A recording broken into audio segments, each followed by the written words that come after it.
Moins d'embouteillages, plus de fluidité. Depuis un bon moment, les routes respirent enfin.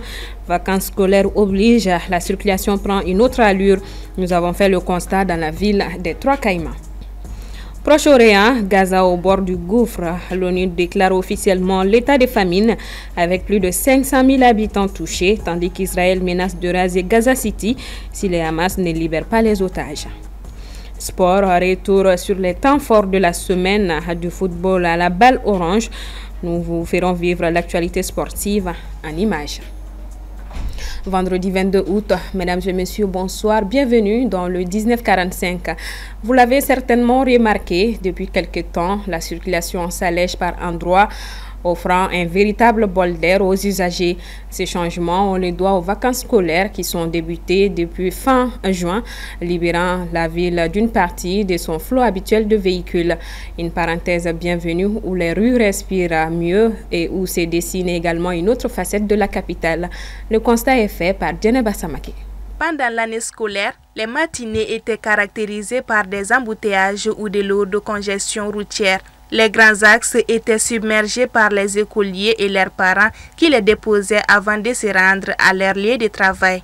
Nous sommes au mois d'août, la période des grandes vacances où le bruit des klaxons se fait moins fréquent et les motocyclistes manœuvrent avec plus d'aisance. Aussi, les trajets quotidiens qui pouvaient durer des heures s'effectuent désormais en une fraction de temps.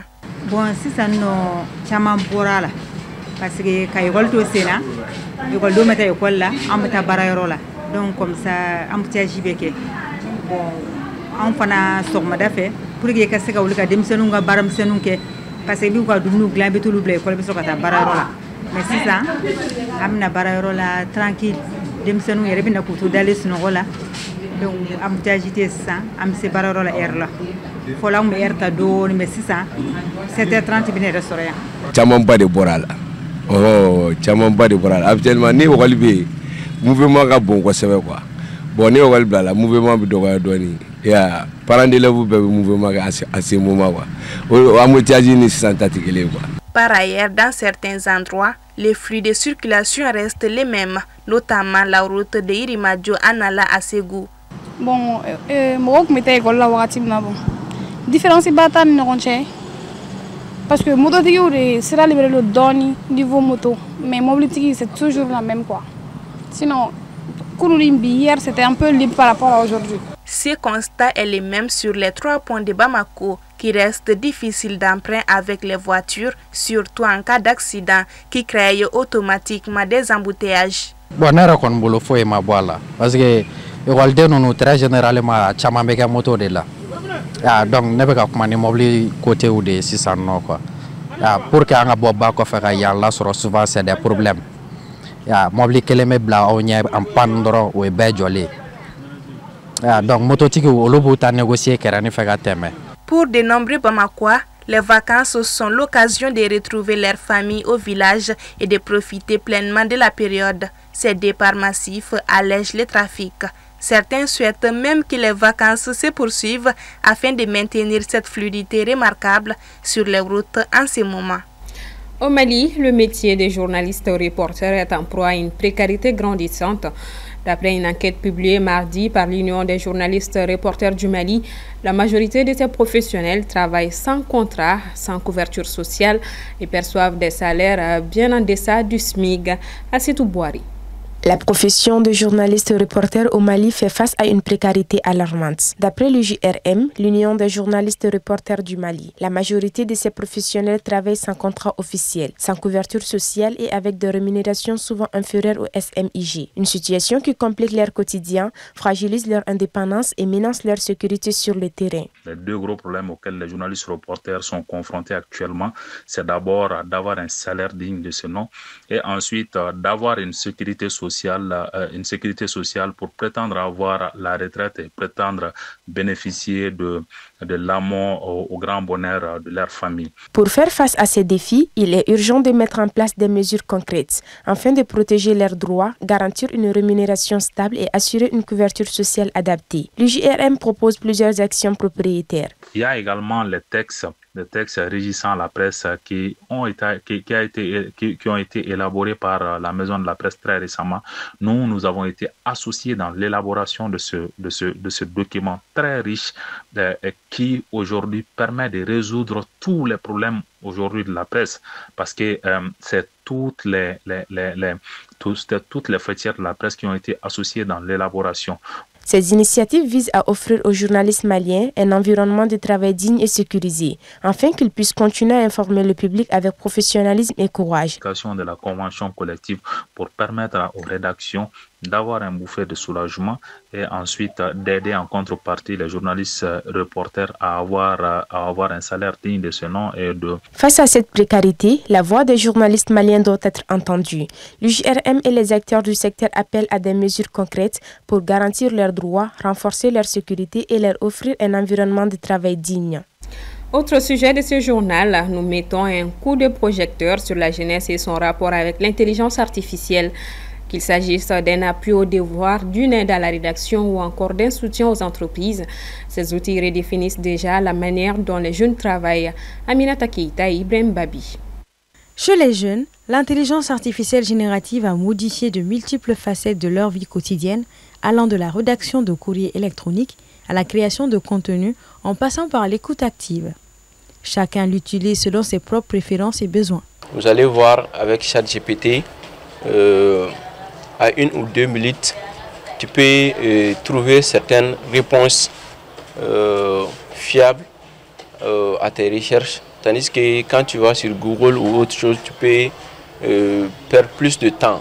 Il y a des entreprises même qui fabriquent ces IA-là. Ils ont réfléchi pour fabriquer ces IA. Et ces IA sont en train de les aider, notamment encore à fabriquer d'autres IA. Selon des experts, l'intelligence artificielle peut parfois aider à structurer des idées ou à formuler des phrases. Toutefois, son utilisation par manque d'effort pourrait remplacer le processus de réflexion autonome, conduisant à des productions jugées sans âme. Ça dépendra de l'utilisateur, la personne qui utilise. Si tu utilises ChatGPT dans les cadres de ne pas trop réfléchir, donc vous allez voir que ton capacité diminue donc à chaque fois que tu l'utilises. Si l'intelligence artificielle est avant tout un outil de travail, une autre qualité de l'IA se fait sentir, celle de l'écoute. En effet, certains utilisateurs ont noué des liens avec leur IA en se servant comme proche collaborateur ou même un ami.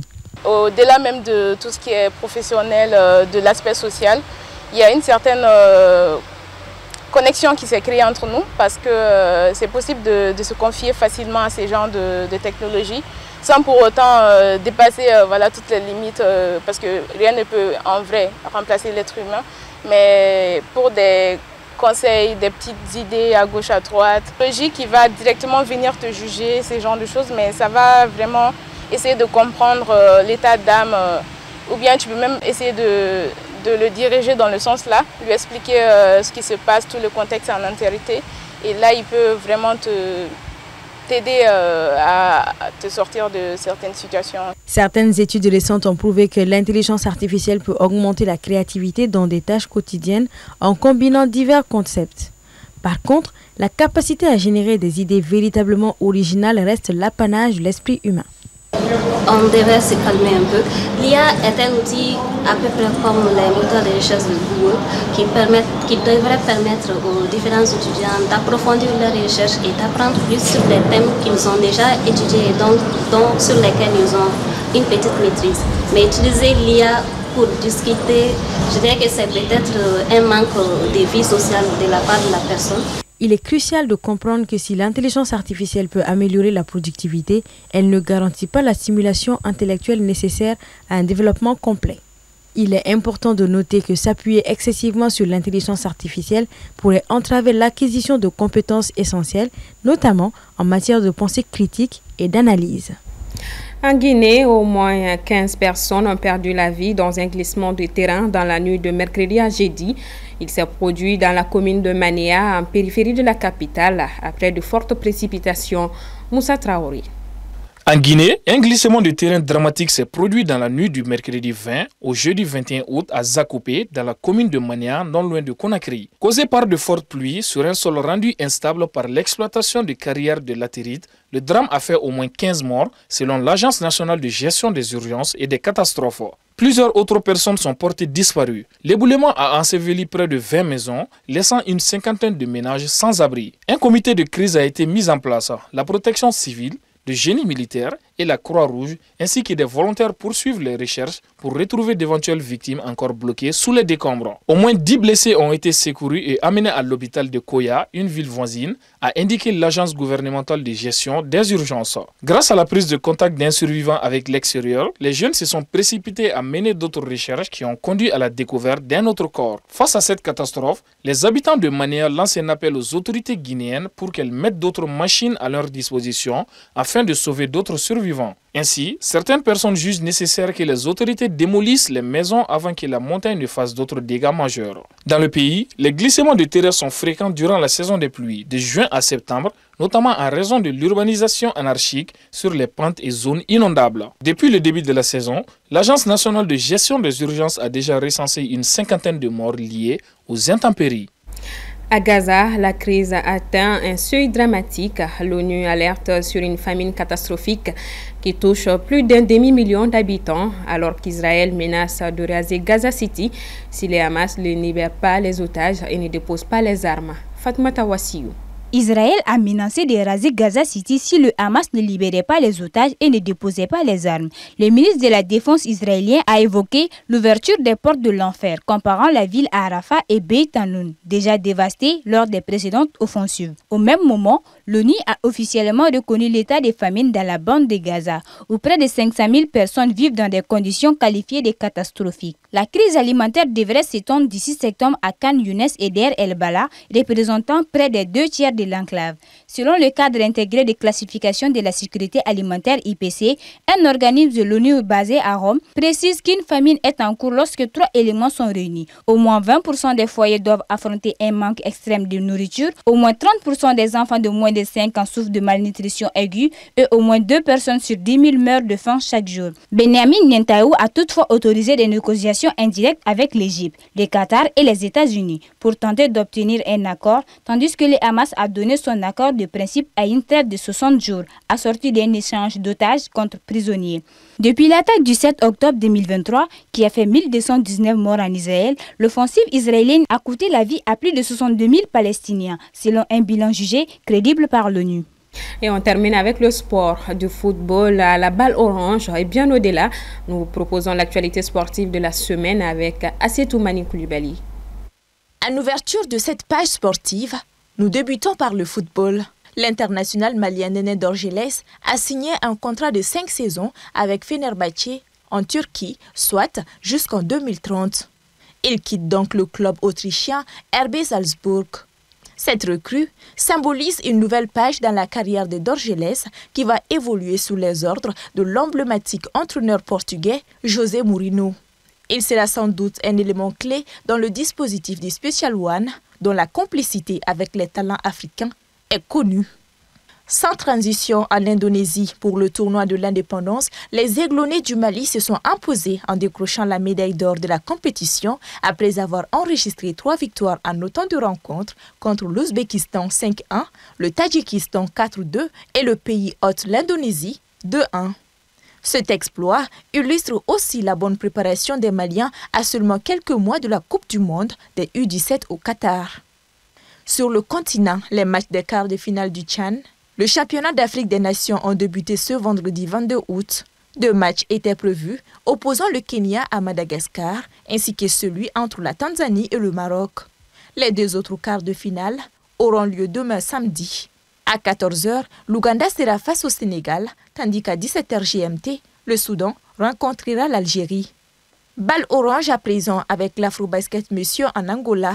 Les Aigles du Mali retrouvent les demi-finales et seront face aux Lions de la Teranga demain samedi 23 août. Les 2 équipes s'étaient rencontrées en phase de groupe où le Sénégal l'avait emporté sur le Mali sur le score de 84-70. Pour le Mali, le match de demain sera une seconde chance de parvenir à prendre sa revanche, mais surtout de se hisser pour la toute première fois de son histoire en finale. La seconde demi-finale opposera le Cameroun à l'Angola, le pays hôte. Point final à ce 19:45. Merci à vous de l'avoir suivi. Bon week-end à tous et prudence.